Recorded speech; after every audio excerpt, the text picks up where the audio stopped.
Alors que l'OM a bouclé sa troisième recrue de l'été avec l'arrivée d'Aubameyang, ça continue de s'agiter dans le sens des arrivées avec le dossier Iliman Ndiaye notamment qui a pris une tournure plus positive ces dernières heures, Ruben Blanco qui serait très proche de faire son retour à Marseille et des négociations en cours pour Ismaïla Sarr. On va revenir là-dessus en détail tout au long de cet épisode. Comme d'habitude, petite question pour vous, pensez-vous qu'Ismaïla Sarr serait une excellente recrue pour l'OM ou alors faut-il se tourner vers d'autres joueurs sur les côtés? J'attends vos avis et vos suggestions mercato en commentaire.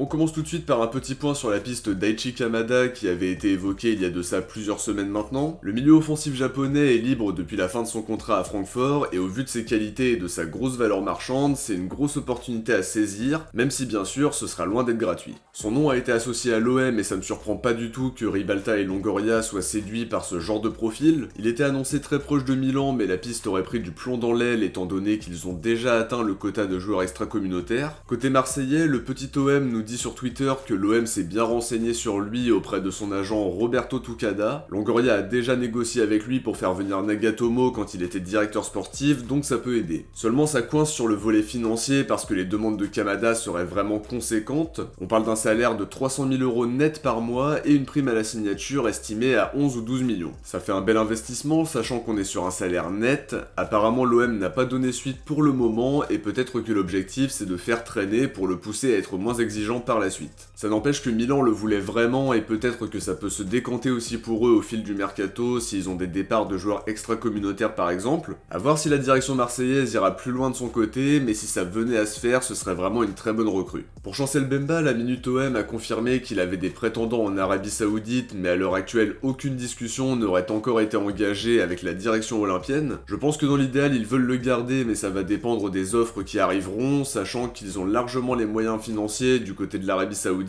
pour nous convaincre. La direction sera exigeante après sa très bonne saison, c'est un joueur qui nous apporte beaucoup par son expérience, sa culture de la gagne, et bien sûr ses qualités défensives. C'est un joueur très compliqué à remplacer et je pense qu'on le lâchera pas à n'importe quel prix. Il lui reste encore 2 ans de contrat à Marseille et j'espère vraiment qu'il restera, même si on est bien conscient qu'une offre difficile à refuser, ça peut toujours arriver pendant le mercato. Foot Mercato confirme les intérêts de clubs saoudiens en expliquant qu'il n'a pas refusé l'approche mais qu'il aimerait obtenir de meilleures conditions pour y signer. D'après eux, l'OM est catégorique et ne veut pas entendre parler d'un départ. Il précise que Bemba se sent bien à Marseille et que seul un salaire très important pourrait le pousser à envisager un départ en Arabie Saoudite. Ce qui a interpellé ce week-end, c'est qu'il n'a pas joué contre le CAS Open, une absence qui fait suite aux infos mercato dont on vient de parler et forcément ça interpelle. La Minute OM rassure un peu tout le monde en expliquant qu'il a été mis au repos après avoir ressenti un coup de fatigue. Il précise aussi qu'aucune offre n'a encore été formulée pour Chancel Bemba, à voir si la direction en recevra au long du mercato, mais j'espère vraiment qu'on arrivera à le garder. Sur le dossier Alexis Sanchez maintenant, le joueur a fait une publication sur son compte Instagram avec un message énigmatique à base de sablier et d'horloge qui laisse à penser que sa décision est imminente. On devrait donc rapidement la connaître et c'est une très bonne nouvelle parce que ça commençait à faire long, même si on a bouclé la signature d'Aubameyang entre temps. A voir maintenant si leurs salaires peuvent coexister ou si finalement le salaire économisé avec le départ de Sanchez nous a permis de faire Aubameyang, mais on devrait vite y voir plus clair. Côté arrivée, Ruben Blanco devrait lui faire son retour à l'OM sous forme de transfert définitif d'après les infos d'AS en Espagne. Il y avait eu quelques rumeurs qui allaient dans ce sens-là les dernières semaines, mais ça faisait quand même un moment qu'on n'avait pas eu de nouvelles. D'après eux, un accord pourrait rapidement être trouvé pour un transfert de 2 millions d'euros. Football Fantasy explique que le Celta demandait 4,5 millions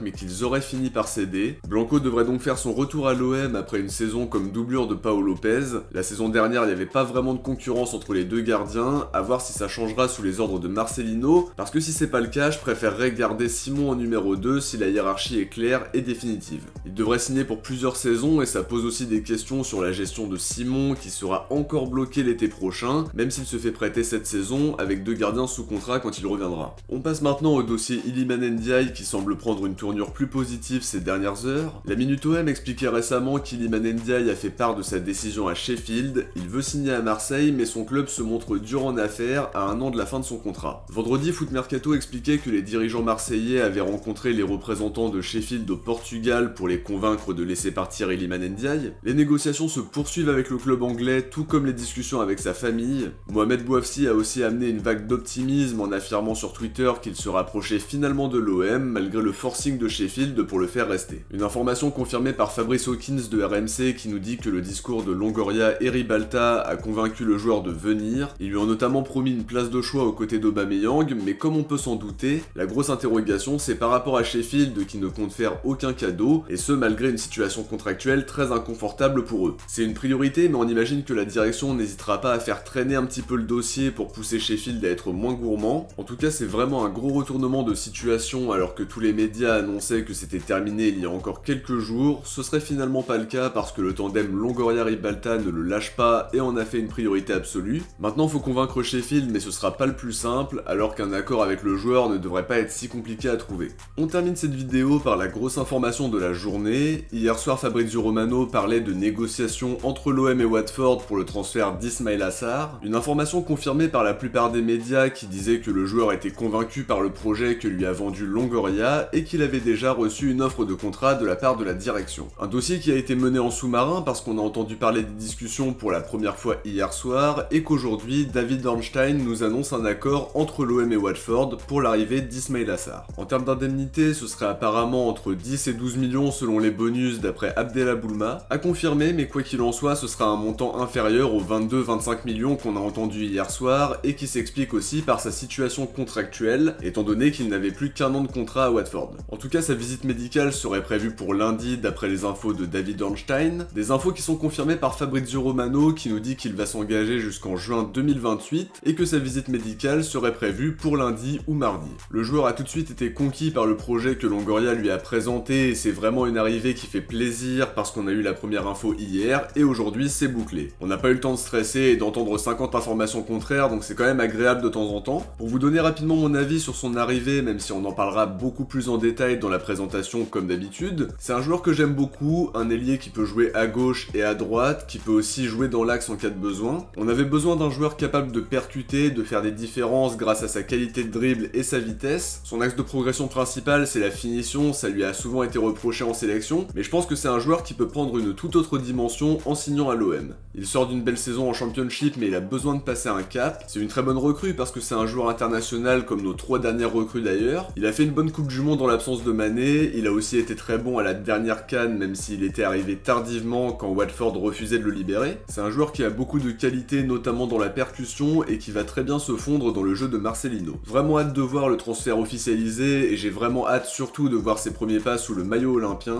Apparemment son arrivée n'empêcherait pas celle d'Iliman Ndiaye d'après Foot Mercato, mais faut pas oublier qu'on aura peut-être beaucoup de joueurs qui iront à la CAN en janvier. Gay, Kondogbia, Sarr, Ndiaye si on le fait venir, Bemba, Harit, Unai et Aubameyang. Après pour certains joueurs c'est pas encore sûr, mais faudra avoir un effectif bien étoffé pour répondre à ces absences là. Certes ça dure le temps d'un mois, mais faudra avoir des joueurs capables de les remplacer pour pas vivre un mois de janvier très compliqué. Quoi qu'il en soit, le tandem Longoria-Ribalta va donc boucler sa 4ème recrue en faisant un gros coup selon moi, et quand on fait un premier bilan c'est vraiment qualitatif, ça donne encore plus envie de voir la suite, mais on sent qu'en termes de joueurs ciblés, on a passé un cap dans les ambitions. De notre côté, on arrive à la fin de cet épisode, j'espère en tout cas qu'il vous a plu, et comme d'habitude, si c'est le cas, n'oubliez pas de laisser un like avant de partir pour soutenir la chaîne et lui permettre d'être mieux référencé. Je vous invite aussi à vous abonner pour ne rien louper de l'actualité de l'OM en activant la cloche pour recevoir une notif dès qu'une nouvelle vidéo sortira, sachant que je vais couvrir toute l'actualité olympienne pendant le mercato en l'analysant également. Si vous avez regardé la vidéo jusqu'à la fin, écrivez ça en commentaire. De mon côté, je vous dis à très vite pour une prochaine vidéo. Ciao, portez-vous bien et surtout allez l'OM.